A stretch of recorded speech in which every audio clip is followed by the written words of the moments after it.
Those who lack the courage will always find a philosophy to justify it. Freedom is nothing but a chance to be better. You will never be happy if you continue to search for what happiness consists of. You will never live if you are looking for the meaning of life. Man is constantly searching for meaning, both for the world and for his own existence.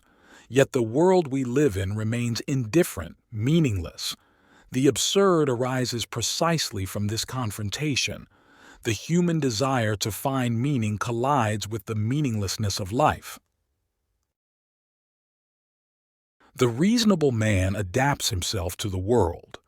The unreasonable man persists in trying to adapt the world to himself. Therefore, all progress depends on the unreasonable man. The world in itself is not reasonable. That is all that can be said. But what is absurd is the confrontation of this irrational with the violent desire for clarity. The absurd depends as much on man as on the world, and is, for the moment, their only link. From the moment absurdity is recognized, it becomes a passion, the most harrowing of all. Albert Camus, French writer and playwright, author of philosophical and political essays, was a leading exponent of the post-war French existentialist movement.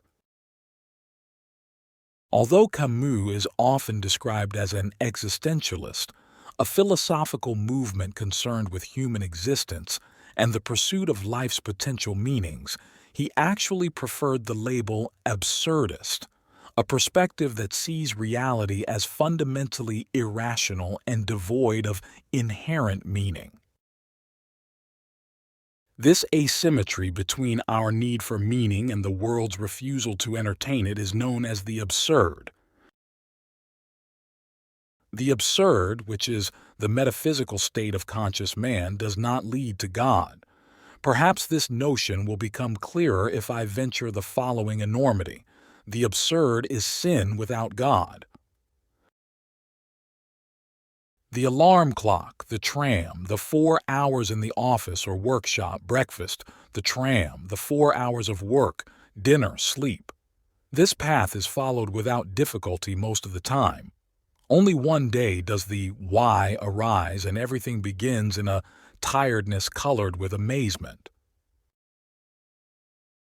For Camus, the solution to the absurd is to accept one's condition in the world, a form of endurance that allows one to be truly free. At the same time, rebelling against the absurdity of existence gives value to life, because it means refusing to surrender to fate. The greatness of man lies in his decision to be stronger than his condition. A certain continuity in despair can generate joy. It may seem contradictory at first glance, but it becomes clearer if we interpret it in the light of his philosophy of the absurd and rebellion. The aphorism emphasizes that joy is not the opposite of despair, but something that can emerge through it, provided that we accept the absurd and live with authenticity and intensity. It is an invitation not to escape from the human condition, but to live it fully, finding in it a form of profound satisfaction. Life is absurd, but the absurd is what makes life worth living. Despite the fact that absurdity cannot be avoided, Camus does not lean toward nihilism. Yet, once we acknowledge the absurd, we must confront a critical question: why continue living? While suicide may appear as one possible answer, Camus decisively rejects it, viewing it as a surrender of human values and freedom. To live is to face the absurd. Rebellion is our way of responding. Being without hope does not mean despair. There is no love of living without despair of living. In a universe suddenly stripped of illusions and lights, man feels like a stranger, convinced of the exclusively human origin of all that is human, a blind man who desires to see, and who knows that the night has no end. He is always on the move. Nobody realizes that some people expend tremendous energy merely to be normal. Camus' provocation is that true freedom comes from the rejection of illusions. Every day we are confronted with the emptiness of meaning, with the toil of living, and with the temptation to give in to despair or conformism. The only way to deal with an unfree world is to become so absolutely free that your very existence is an act of rebellion. Freedom is the essence of rebellion.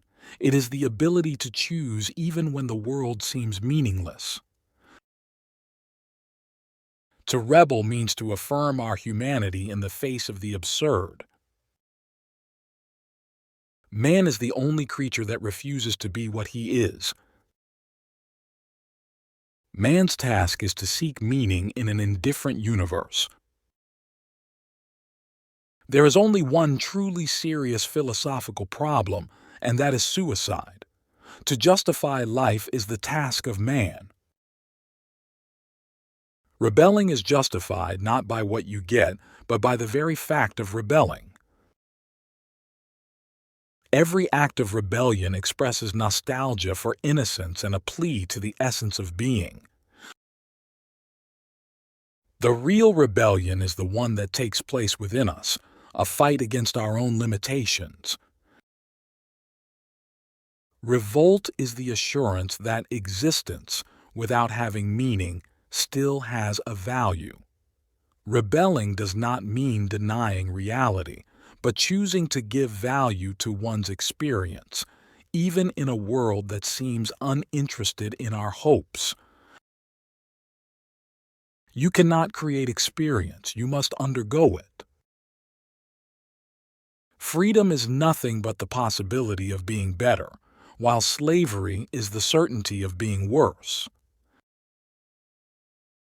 There is no love of life without despair of living. In our time, we often struggle with feelings of emptiness or dissatisfaction. Camus teaches us that these feelings can transform into love of life if accepted and lived with awareness. The habit of despair is worse than despair itself. Real generosity toward the future lies in giving all to the present. In a world where we are always projected into tomorrow, this aphorism invites us to rebel against the anxiety of the future and find meaning in living in the present moment. In this case, and on the level of intelligence, I can therefore say that the absurd is not in man nor even in the world, but in their common presence. Thus I draw from the absurd three consequences which are my revolt, my freedom, and my passion. By the mere activity of consciousness I transform into a rule of life what was an invitation to death, and I refuse suicide. At any street corner, the feeling of absurdity can strike any man in the face. Between the certainty I have of my existence and the content I try to give to that assurance, the gap will never be filled. Thank you for joining me on this short journey with Albert Camus and his philosophy of the absurd and rebellion. If this topic has intrigued you, I invite you to leave a comment with your thoughts. What does facing the absurd mean to you? Don't forget to like, subscribe to the channel, and activate the bell so you don't miss the next philosophical content. See you soon for another journey into philosophy.